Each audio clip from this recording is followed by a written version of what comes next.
Almost 30 years after the Balkan Wars and over half a century after Soviet troops marched into Prague and Budapest, war has returned to Europe. The scenes unfolding in the streets and fields of Ukraine are nothing short of a tragedy. Brave young soldiers and innocent civilians are being cut down. Tanks are rumbling through towns and cities, missiles raining indiscriminately from the skies.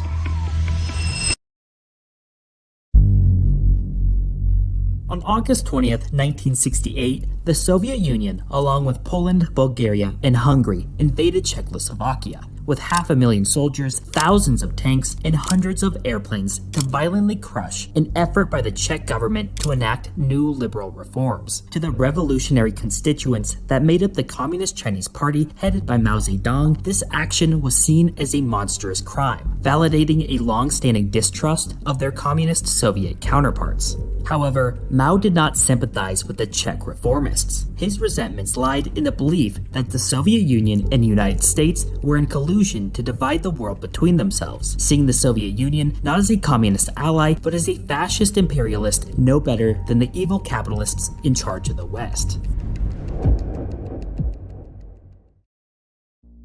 54 years later, the unthinkable has happened in Ukraine. Russia, under the guise of a special military operation, has launched a full-scale invasion that has already become the largest European conflict since the 1940s. Overnight, Europe has revamped its entire post-Cold War relationship with Russia. Millions of Ukrainians flee for their lives to the advancing armies and indiscriminate bombing of civilian targets. Massive sanctions have been placed on the Russian economy, causing the ruble to be officially worth less than toilet paper. NATO and its allies' airspaces have been closed to 80 Russian aircraft, and even historically neutral countries like Sweden and Switzerland have taken decisive action against Putin. Typically pacifist countries like Germany have foregone their 80-year-long policy of not sending military equipment to nations, and shortly after announced a colossal $100 billion increase to their military expenditure. Just this month, the US alone has spent $10 billion to bolster NATO's Eastern Front as its attentions turn once again to Europe. Russia, and more specifically Putin, is now more isolated than he has ever been before. Increasingly stringent Russian domestic policies, a crackdown on anti-war protests, and the full engagement of Putin's propaganda machine has caused Russia to become a pariah state, more akin to Iran and North Korea. The world has undoubtedly entered a new era of geopolitics that will have far-reaching consequences well beyond Eastern Europe. Largely speaking, the democracies of the world have presented a united front in condemning and taking action against Russia's blatant disregard for other countries' sovereignty and human rights. But that begs the question, what does the second largest economy and prospective future superpower China think about the latest invasion of an Eastern European country? And has that changed the geopolitical calculus in which the Chinese Communist Party functions? February 28th is a date forever stained into the history of Taiwan. On that day, in 1947, an anti-government protest was ruthlessly suppressed, resulting in tens of thousands of deaths and ushering in a 40-year-long martial rule known as the White Terror. The government, headed by the KMT party, hunted down dissidents and ruled the island with an iron fist. Today, Taiwan is a thriving and rich democracy, but on the 75th anniversary of the massacre, the people of Taiwan waved the Ukrainian flag and projected its colors defiantly into the night sky from its towering skyscrapers. As one Japanese newspaper put it, the Russian invasion of Ukraine is not a fire on the opposite shore, and the people of Taiwan know this better than anyone. Ukraine and Taiwan might seem as different and as far away as two countries could get, but their situations are remarkably similar. Both countries used to be incorporated in large continental and multi-ethnic empires. Ukraine, a part of the former Russian then Soviet Empire, and Taiwan, a part of the Qing dynasty. The remnants of both empires are seeking to reclaim their former prestige and defensive capabilities by taking back their lost territories. Today, the KMT is not a threat to Taiwan anymore. The Communist Chinese Party, which sits just 100 miles from its shore, does. Russian actions in Ukraine and the international response could hold the fate of Taiwan's 23 million residents. The link between Ukraine and Taiwan is fundamentally related to the relationship between China and Russia, which has been tumultuous over the last 100 years. While Chinese leaders harshly denounced Soviet actions in Czechoslovakia in 1968, they have been hesitant to do so in Ukraine today. In the 1950s, they were geopolitical communist allies. However, the divergence between Stalinism and Maoism ultimately undermined their joint partnership. In the last 20 years, the two countries have once again become aligned in their fight against American global dominance. When backed into a corner, you don't really have a choice in who you make friends with. On paper, this alliance makes sense though. China is a manufacturing powerhouse, but lacks raw resources, and so it needs Russian energy. Russia has nearly abundant natural resources, but needs capital investment in order to broaden its economic base. It also yields advanced weapon systems China needs to modernize its military. It's plausible that Putin felt he could weather Western economic sanctions with the help of China. This would then make Russia more reliant on China, allowing it to yield more political power. But Russia fundamentally is a dying great power. Its economy is comparable to the US state of Florida. It's been in demographic decline for decades and is overrun with corruption. China, on the other hand, is an up-and-coming economic superpower that is much more integrated with global markets and has much more to lose.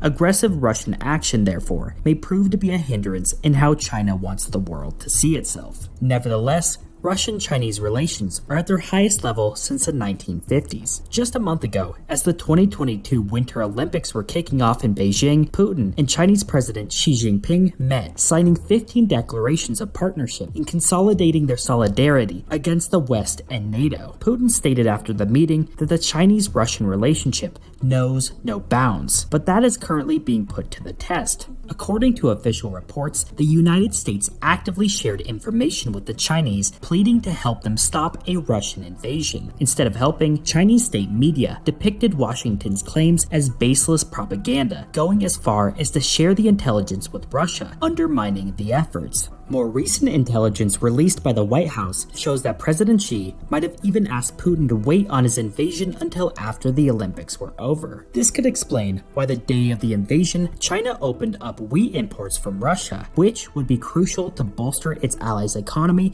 in the event of an economic war. While it's not currently clear just how much China knew of Russia's plans, it's clear by rhetoric and action that China is currently trying to walk a thin tightrope between supporting its Russian ally while also appearing on the global stage as a neutral entity and moderator for peace. China is trying to have its cake and eat it too.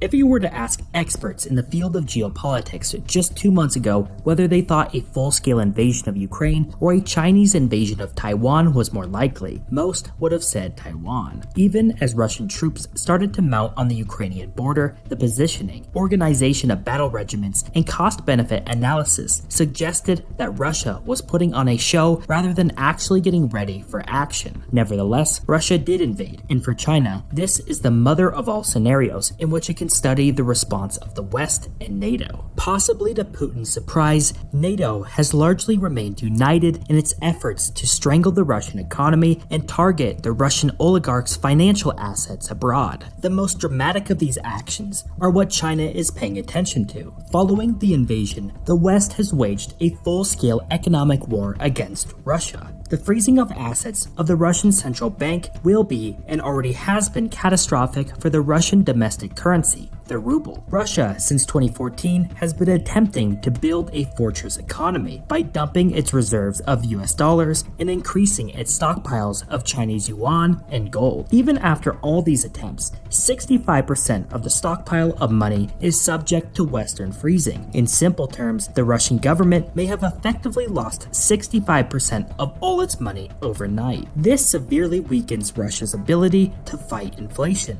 and as a result, the ruble has lost 30% of its value in only a week, and the government may soon default. Russia is also still heavily reliant on imports. In some high-tech industries, such as chip making and computers, Russia remains entirely dependent on American parts. 30% of Russian imports are paid for in the US dollar. The sudden lack thereof will make it increasingly difficult to buy goods, even with China, where 60% of transactions are based on the US currency. The West has also partially essentially cut off Russia from SWIFT, the global financial messaging system. Doing so is essentially throwing sand into the gears of the Russian financial system. Targeted sanctions on high-level officials and the powerful Russian oligarchs who own a majority of Russian industries is striking panic among those that Putin needs most to retain power. All of this must be extraordinarily alarming for the leaders of China, whose power largely remains intact through a continuance of economic prosperity.